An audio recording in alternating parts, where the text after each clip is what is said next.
diciendo que, no sé si quizás sea por la generación y la formación que tenemos Oscar y yo, pero cuando nos dijeron que teníamos que hacer un contenido que incluyera estas dos preguntas, pensamos en un contenido digital inmediatamente. Ahora, como números, una persona en promedio ve su celular 1.500 veces al día y consume alrededor de 2.000 contenidos en el scrolling, ¿no? Entonces, ¿qué buscamos hacer nosotros a través de esta pieza?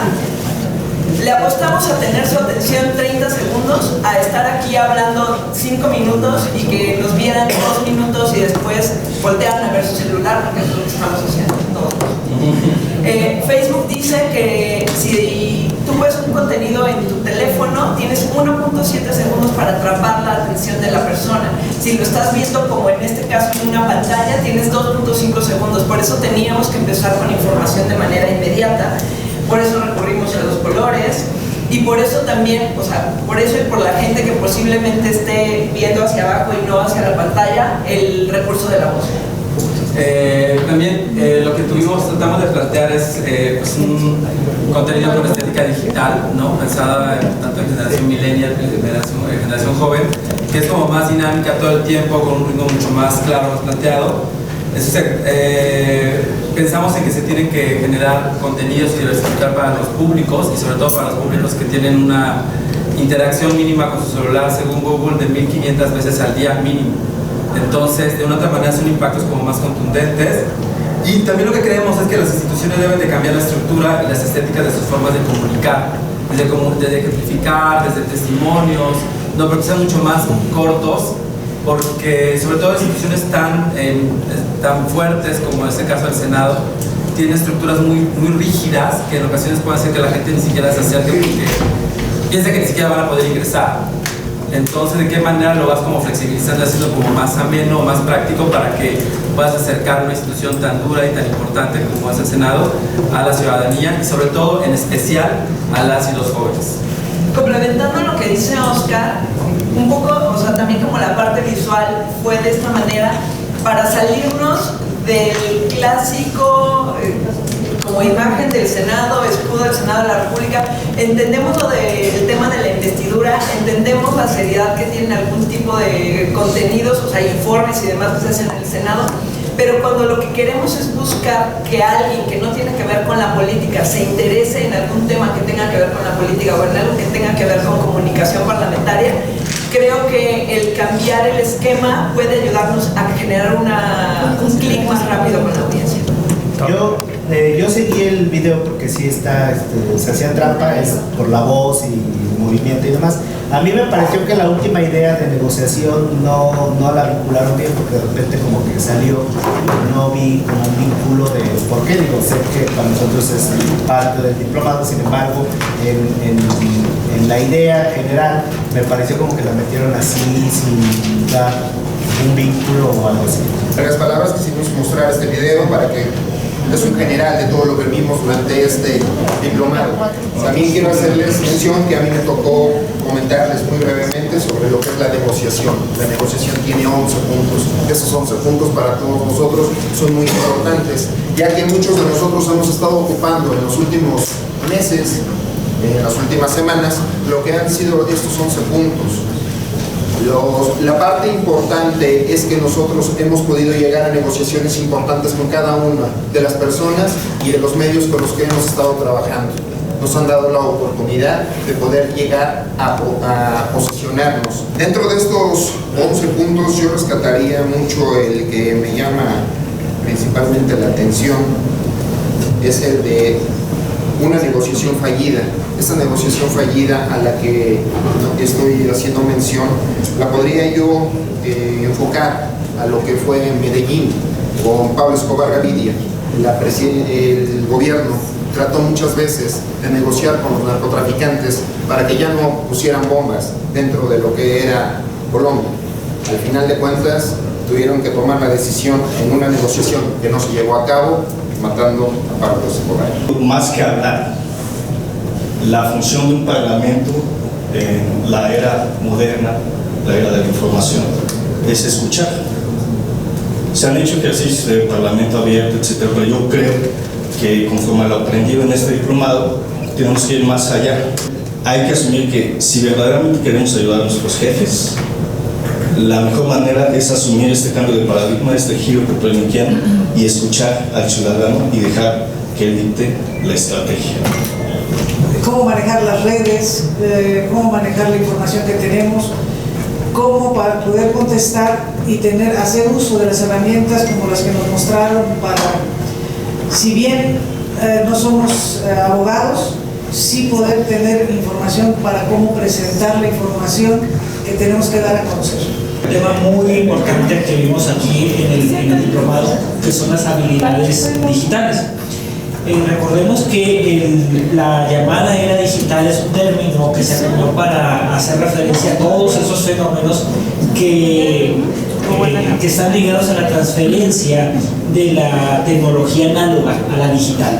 Sin embargo, cuando nos adentramos en la praxis parlamentaria, en la praxis de los órganos como en el que estamos, en el Senado de la República, Cámara de Diputados, vemos que todavía existe a nivel de organización existe una resistencia a mudar a este tipo de tecnología. Seguimos trabajando con los medios tradicionales, que no está mal finalmente, pero tiene que abrirse la organización a la información, a la era digital, para que sea más penetrante en lo que son pues todos los sectores sociales. Me parece muy importante este diplomado, porque el tema de la comunicación parlamentaria es uno de los campos de conocimiento de frontera que van a ocupar un espacio cada vez más importante en el marco de la comunicación política y en general de la comunicación pública, sobre todo por dos razones.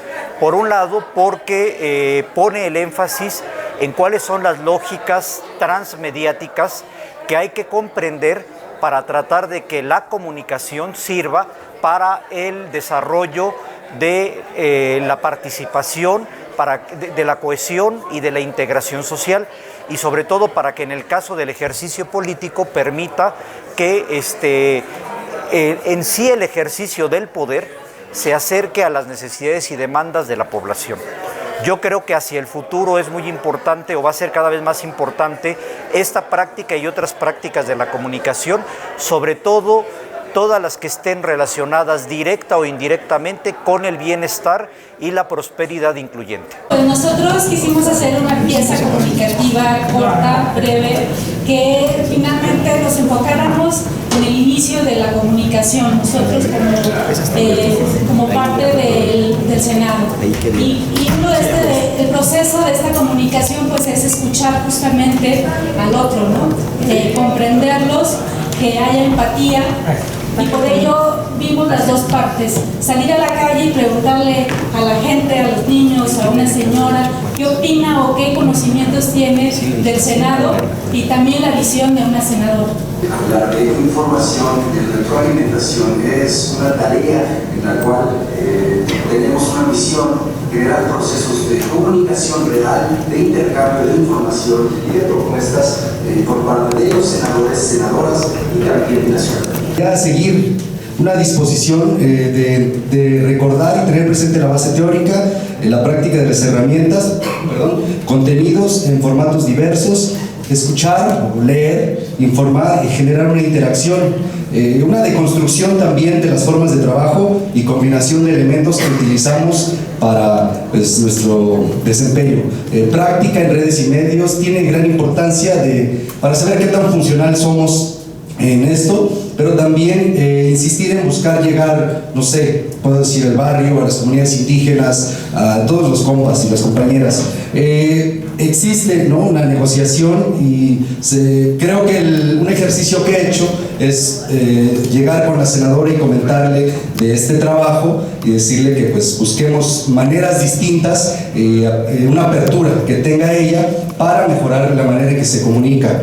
Y que hay también contextos ríspidos, no todo es suavecito, hay una competencia, puede haber prejuicios, cuestiones laborales, una urgencia unidireccional, pero bueno, estamos en el trabajo y creo que es un parteaguas con elementos que ya estamos colocando en práctica. Yo los felicito por el trabajo que hicieron y en donde están entrevistando al niño, porque precisamente eso es lo que nos falta a nosotros, salir y preguntar qué es el sentido que tiene la gente del Parlamento. Y bueno, lo que les comentaba también en mi exposición, que fue que tenemos que manejar el Parlamento de manera integral, el saber cómo, pues la percepción que se tiene, cómo están los programas de estudio, y sobre eso, bueno, nosotros ya podemos trabajar mientras nada más se queda la información de aquí hacia afuera, punto. Que esto se vea allá afuera, porque nosotros muy probablemente ya no nos veamos, pero sí me gustaría ver el trabajo que sale del Senado y que sale de ustedes, y que todo lo que aprendieron aquí se vea aplicado allá afuera. Claro. Que no nada más nosotros lo conozcamos, sino toda la población.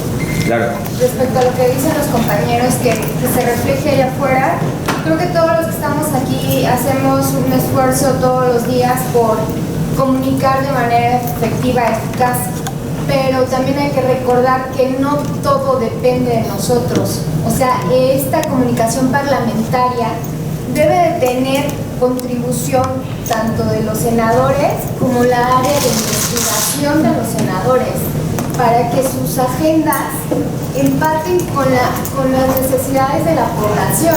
Quiero despedirme como eso, como profesor universitario, y yo quiero así pronunciar alto, fuerte y claro el lema de mi alma mater, de mi madre nutricia.